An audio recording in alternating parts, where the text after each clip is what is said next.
Bonjour à tous, on se retrouve aujourd'hui pour la réalisation d'une nouvelle petite carte. Alors j'ai appelé ça Carterie Art Journal parce que vous pourriez très bien faire la même chose dans un carnet d'art journal. Et ici, je vous préviens tout de suite, cette réalisation ne s'est pas passée du tout comme je le souhaitais. Je vous dirai à quel moment j'ai pas obtenu ce que je voulais et de fait tout ce que j'ai essayé de mettre en place pour trouver un équilibre sur cette petite carte. En premier lieu, pour travailler mon fond, je viens utiliser une plaque de texture de l'encre et l'image. Donc ici, je ne travaille que des produits l'encre et l'image. Donc sur cette petite pâte de texture, je suis venue mettre du gesso que je suis venue tamponner sur mon fond de carte. Et une fois que les empreintes étaient sèches, je suis venue appliquer un fond à l'aquarelle. Ici, je vais utiliser préférentiellement mes aquarelles de chez Sennelier. Alors, je travaille comme toujours, vous avez l'habitude pour ma petite série de cartes avec l'encre et l'image, je suis sur du papier aquarelle Florence lisse. Ici, j'ai pris la version 200 grammes, un petit format A6. Et vous voyez, pour avoir un petit effet vaporeux comme ça, je viens appliquer mon aquarelle au centre de ma page et je viens ensuite avec un pinceau bien rincé à l'eau, mais bien humide, un pinceau qui contient beaucoup d'eau, hein, je vais pas l'essorer dans un papier absorbant, eh bien je viens flouter les bords de mes taches d'aquarelle avec mon pinceau bien gorgé d'eau et puis à ce moment-là, c'est ce que je fais à l'écran, je viens réintensifier certaines zones en venant déposer de la couleur ici ou là, mais toujours au centre de ma carte, hein. Vraiment, ce que je souhaite, c'est un centre de carte, puisque je vais mettre mon petit lapinou au centre de la carte, donc un centre de carte bien coloré. Et puis, comme je vous le dis, cet effet vaporeux lorsqu'on s'éloigne du centre de ma carte. Vous l'avez vu, si vous n'y avez pas prêté attention, je vous laisserai remonter la vidéo.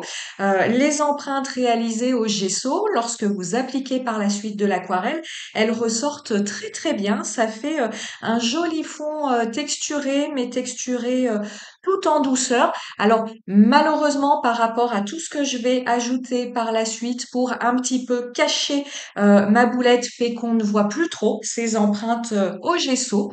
Mais c'est la première fois que je faisais ça pour une réalisation. J'avais essayé cette technique lors d'un atelier avec Manuela, donc j'avais envie de la refaire ici. Vraiment, ça fait un fond très texturé, mais très doux, qui est vraiment très sympa. Et puis, je n'avais jamais eu l'occasion d'essayer ces pâtes enfin ces petites, oui, ces petites pâtes en silicone, ces petites pâtes de texture. Donc, c'est vraiment un outil très sympathique. Alors, mon petit lapinou. Eh bien, lui aussi, je viens le coloriser avec mes aquarelles Sennelier.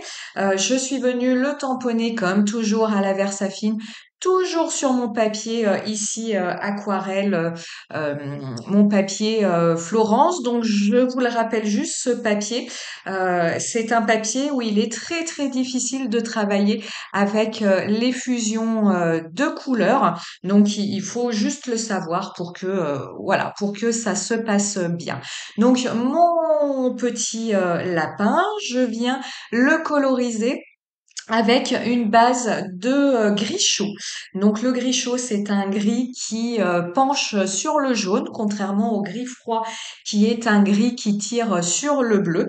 Et vous voyez, donc je viens au niveau de la j'allais dire la peau, la fourrure de mon lapin, je viens appliquer une première couche claire de ce gris chaud et je viens intensifier avec une couleur marron. Je suis pas sûre que c'est le sépia. De toute façon, vous retrouverez le combo couleur dans l'article de blog qui va avec cette réalisation.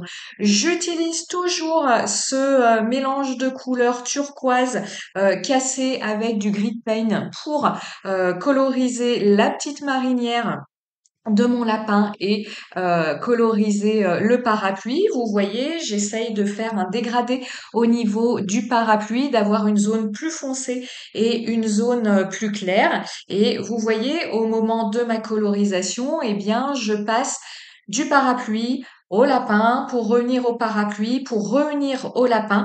Pourquoi je fais ça? Eh bien, il y a ici deux raisons. Une raison que vous retrouvez quel que soit le papier que vous allez utiliser, c'est-à-dire que en aquarelle, hein, on évite de coloriser des zones qui sont adjacentes à la suite pour éviter justement les fusions de couleurs malencontreuses. Par exemple, vous voyez, je suis pas venue coloriser le t-shirt avant que la fourrure de mon lapin ne soit sèche pour éviter que le bleu du t-shirt de mon lapin ne fuse au niveau du marron de la fourrure de mon lapin. La deuxième raison qui va être plus propre à ce papier et à la façon dont moi je l'utilise, comme je vous le dis et je vous l'ai déjà dit dans d'autres vidéos, ce papier est très très peu propice aux fusions de couleurs. Donc pour réaliser mes dégradés, je ne vais pas utiliser la mécanique de la fusion de couleurs. Je vais plus utiliser la technique du glacis, c'est-à-dire que je viens, c'est notamment le cas pour le parapluie, donc pareil, vous y reviendrez, ça illustre bien cette technique-là. Je viens faire une première couche avec ma couleur turquoise la plus claire. Cette première couche, je la laisse sécher et ensuite je viens appliquer une couche plus foncée, donc turquoise mélangée à du gris paint, là où je souhaite ombrer ma couleur et parce que j'ajoute une couleur plus foncée et parce que je l'ajoute en superposition à ma première couleur, eh bien ça me permet comme ça de réaliser un dégradé. C'est une autre façon de réaliser des dégradés qui n'utilise pas la fusion de couleurs, mais qui va plus utiliser la superposition de couches en aquarelle. Alors, mon pâté, il est ici. Il est ici, vous voyez, je viens faire des empreintes d'un tampon de fond où j'ai voulu mélanger deux couleurs, le turquoise que j'ai utilisé pour mon lapinou et cette couleur un peu jaune moutarde que j'avais utilisée pour mon fond.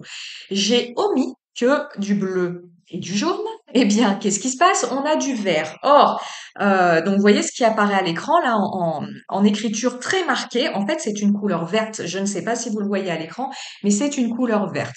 Or, j'ai absolument pas de vert dans mon combo couleur, donc ces gros pâtés verts me déplaisaient au plus haut point. Donc, pour venir masquer ces pâtés verts, je n'ai pas d'autre mot parce que moi ça me déplaît fortement. Je viens appliquer de la colle en spray avec un petit pochoir, toujours de l'encre et l'image. Et vous voyez, je suis venue appliquer du foil. J'aime bien cette technique de colle en spray plus foil parce que ça permet d'avoir une empreinte de pochoir avec le foil qui est bien présente, mais malgré tout, un petit peu comme un effet un petit peu usé. Elle n'est pas nickel nickel, à la différence de si j'avais utilisé un foil qui réagit à la chaleur et si je l'avais passé dans ma plastifieuse où là on a des empreintes extrêmement nettes. Là vous voyez c'est présent mais les bords sont pas forcément nets. À des endroits on en a, il y a des endroits ça n'en a pas appliqué et j'aime beaucoup un petit peu cet effet. Voilà, je vais appeler ça un petit peu un effet vieilli, une empreinte un petit peu floue. Sauf que mon foil prenait beaucoup, beaucoup trop de place. Donc, pour maintenant atténuer l'effet du foil, eh bien, je suis venue ajouter deux grosses fleurs de l'encre et l'image. Ces deux grosses fleurs, je suis venue les embosser à chaud sur un papier calque. Ça me permet comme ça de ne pas avoir un autre gros pâté blanc au milieu de ma carte, mais d'avoir quelque chose qui masque un petit peu le foil tout en gardant de la transparence, donc en ayant quelque chose de beaucoup, beaucoup plus léger que si j'avais embossé ça sur un papier blanc dans une autre couleur, par exemple. Pour mettre en scène mon petit lapin, je viens utiliser alors à la fois un petit lot d'étiquettes qui était issu d'une collection de papier de la collection dernière de l'encre et l'image et à l'aide d'un tampon étiquette, je suis venue, vous voyez la petite étiquette grise, faire ma propre étiquette dans un papier de fond de l'ancienne collection. Pareil, les petits cœurs sont issus de la collection de cet été et le titre que vous voyez. C'est le titre de la planche qui va avec notre petit lapinou qui saute dans les flaques. La marinière, je la trouvais un petit peu tristoune, donc je suis venue repasser les traits noirs avec mon stylo gel blanc Sakura. Alors, j'ai pas tout filmé, je pense, avec ce stylo gel, mais je suis venue le faire deux fois parce qu'on est quand même sur de l'aquarelle et sur un trait qui est très très noir. Donc là, vous avez le premier passage. Je suis venue attendre que ça sèche et je suis venue réaliser un second passage avec mon stylo gel. C'est ce que j'ai fait, je crois, juste avant venir faire ces petites décorations sur le parapluie. Ces petites décorations sont là pour reprendre en fait le motif de la marinière parce qu'on a son t-shirt qui a un joli motif et du coup je trouvais le parapluie eh bien lui aussi un petit peu tristoun. Ah bah, vous voyez, non, je refais ma seconde couche maintenant. Voilà, on arrive tout doucement à la fin de cette réalisation. Comme toujours, vous voyez, je viens faire un cadre à ma réalisation, mais un cadre qui n'est pas fermé. Je trouve ça plus léger de faire comme ça que deux angles, que tout un cadre autour de ma réalisation. Et puis ma petite carte, je suis venue user les bords avec un distresseur et recoller sur un papier de fond blanc, c'est un papier multimédia Pantone.